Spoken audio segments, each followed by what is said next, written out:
So for this fall look, I'm going to be starting with my L'Oreal True Match foundation because it's very matte and it sets very matte, so you don't have to add a lot of powder to it, and it also has a bit more orange in it than most foundations, so that way I don't have to really go over and color correct any pigmentations or dark spots that I have, so it makes it super easy.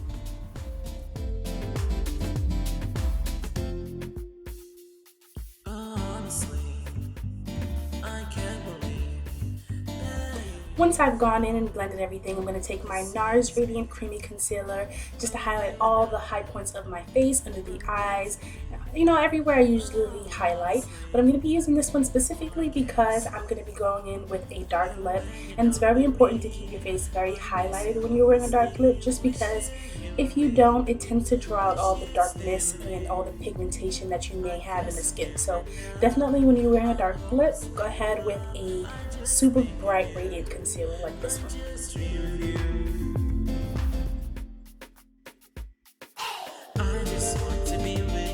I also went back in to do a little bit of reverse contouring just so that I can chisel out my chubby cheeks.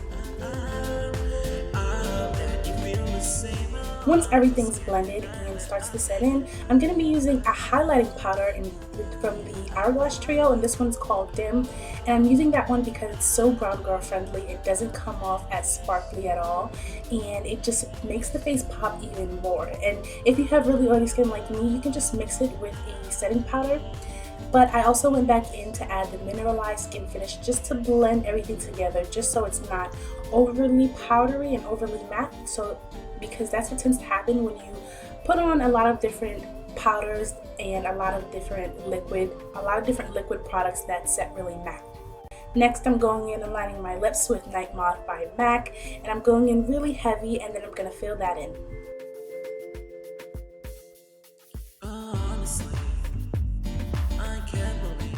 One tip for wearing a dark lip, make sure to highlight your cupid's bow just so it's easier to see your lip shape, so it's easier to fill it in and it doesn't look too sloppy.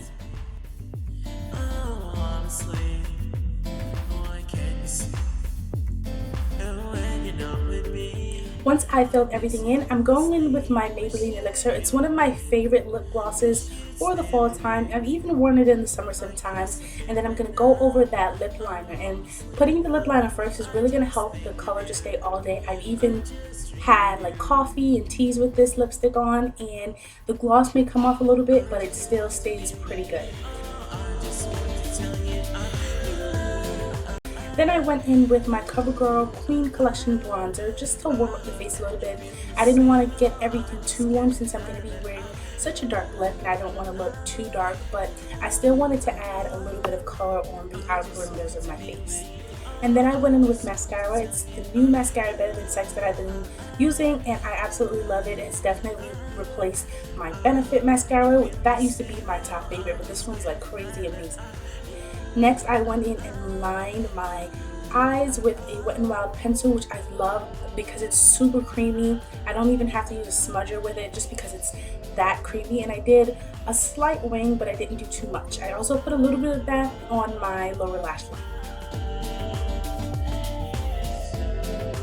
And that's all for my basic fall 101. It's just a pretty basic look with foundation, keeping that pretty matte, and then a dark lip. So let me know in the comment section, what is your favorite dark, matte, vampy kind of lip? Or what are your favorite fall colors? So let me know in the comment section. Thank you guys so much for watching this video, and I will see you all in another one.